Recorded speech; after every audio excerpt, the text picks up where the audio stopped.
Joining us now is Ricky Wysocki. And Ricky, I'm going to ask you to dial back a little bit. Think back 3,853 days ago.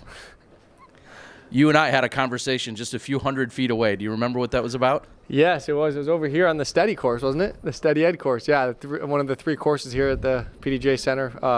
Yeah, I do remember that. That was super early days of me and you both. Both the beginning stages of our careers, and I think we've both grown a lot together. Yeah. You were just 18 years old, and the entire world was saying, how in the world can this guy hold off Nate Doss and so many others that were charging? You were trying to take down your first ever major as a professional. You had won Am Worlds the year before. What would you tell an 18-year-old version of yourself? I was a gunslinger. Back then I was just bombing, throwing drivers as hard as I can through the woods here, and no fear. I think I've just learned course management, I guess is a good word for it, to whereas back then there was nothing to be scared of. You just throw it, and I practice every day, all day. I'm never going to miss a gap, right? So just throw as hard as you can. You're never going to hit a tree and bounce into the rough. But yeah, obviously that's not a long-term strategy that's going to work. So I definitely adapted my game plan over the years, and I've just gained experience and learned what kind of certain limitations you have out here. You got to take what you get out here, especially with the way the course is designed. And for the record, you still putt very hard. Yeah, so you know. That's true. You're still slinging them. Nothing's changed there. Some of my research department shows me that 2 out of the 6 major wins that you have include this facility. That's a third of your majors. So speak a little bit about the IDGC. Yeah, it's this place means a lot. Like you said, first ever major, and I won a Worlds here. They had me here, and then also Fort Gordon. So 2017 was my second Worlds, and so yeah, I just feel comfortable here. I think that it's like Paige said earlier, it's just such a complement of distance and control, and it's not a matter of if you get in the rough, it's a matter of when, because you can throw good shots, hit a tree, roll into the rough. You're gonna have bad lies, and so when you go in the rough, you got to be able to manage a shot. Get yourself a par save, or try to get yourself a long birdie look when you can. So course management is super important out here. And I think that's something I really understand. I understand when I should be aggressive, and certain holes too. I've played a lot of the holes. I've seen lots of players play certain holes and how you can play them well, how you can play them poorly. So I think that's something that I can bank in the back of my head, like, hey, I know where I can be aggressive and where I can make up strokes on the field. And over a 4-round major, I think that's going to be important. If you shoot a 12, 13 under one round and come back and shoot a 5 or 6 under, yeah, you're going to get lapped. So it's all about consistency. I think that's what I showed Texas State's.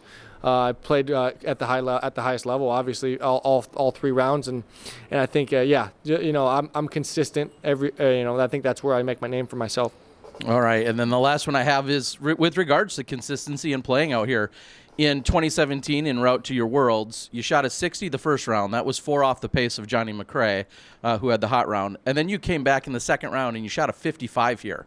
And that was 5 clear of the rest of the field. It was, in fact, the hottest round of the entire Worlds. So how do you even those out? What do you learn, and how do you even those out to get that consistency you're looking for? Yeah, I mean, that's, it's hard because using a word consistent out here on a course that can be inconsistent. So that's it's a tough compromise. And you can throw similar shots on certain holes and just get a little bit weird skip and get behind a tree and have a really tough shot. Next round you go through, you maybe get past that tree and have a way better lie, and it just feels like a cakewalk. So it's just as much of a mental battle as it is physical, throwing the shots more than anywhere. I think even more than going OB. Sometimes the rough can be more punishing than going out of bounds even. So because you're in the rough, you're like, oh, I can scrap a shot, versus if you're OB, you're like, all right, I'm out of bounds, pull your meter, and you can still try to get a par save. But out here, you can almost force yourself to be hyper aggressive out of position, and that's a no-no. And I think I learned my lesson over the years. You scrambled plenty since that first major 11 years ago. Here's Grant. Thank you.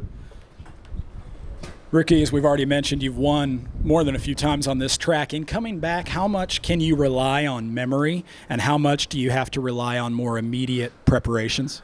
Yeah, that's a great question. I mean, I think that the conditions don't change too much out here, so pretty much what you see is what you get. The wind doesn't really rip through the woods out here.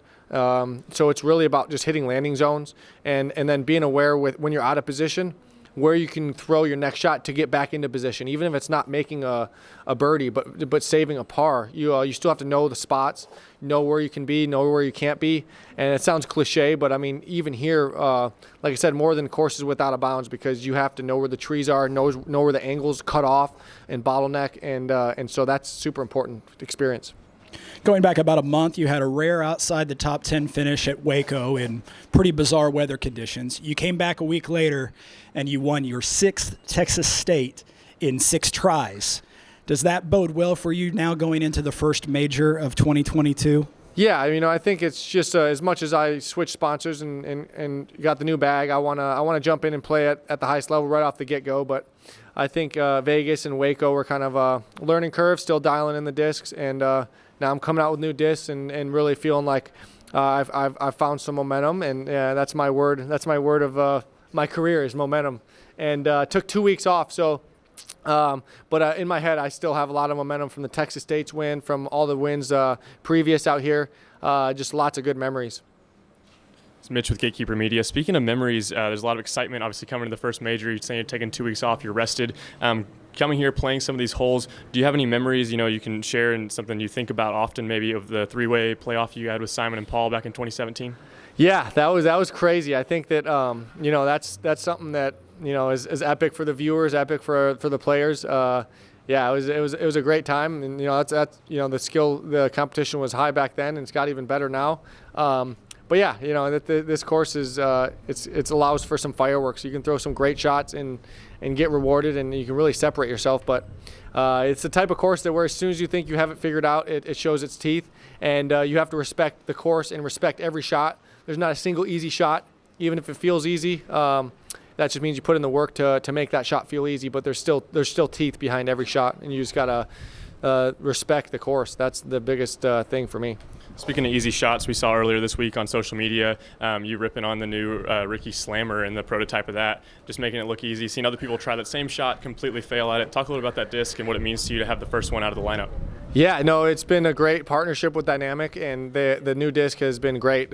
They basically, they killed it. It's a super overstable putter, which is exactly what I wanted.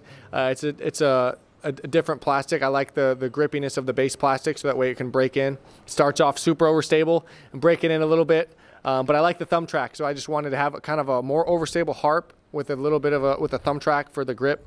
I just feel like it fits me and my style and my throw really well. So Wysocki Slammer is going to get thrown this week for sure. That's awesome. Looking forward to it, man. Thank you. All right, Rick, I'm not going to let you go without the final fun one. How was Disney World? It was awesome. No, it was cool. I got to go for the first time since I was like 3 years old, but I don't think that really counts if you can't remember. But yeah, it was fun. You got to go on the water rides and got to shoot all the kids, when they're driving by on the little floaty raft. You're shooting the kids and you're laughing about it. So yeah, I felt like a 2-year-old for a couple of days there, going to Disney and shooting the kids with all the water rides. But yeah, that's what it's all about. Relax and just harness your inner 2-year-old at Disney World. There's nothing better. Well, glad you got to enjoy it. Thanks for joining us. Best of luck to you this week. Thanks, guys.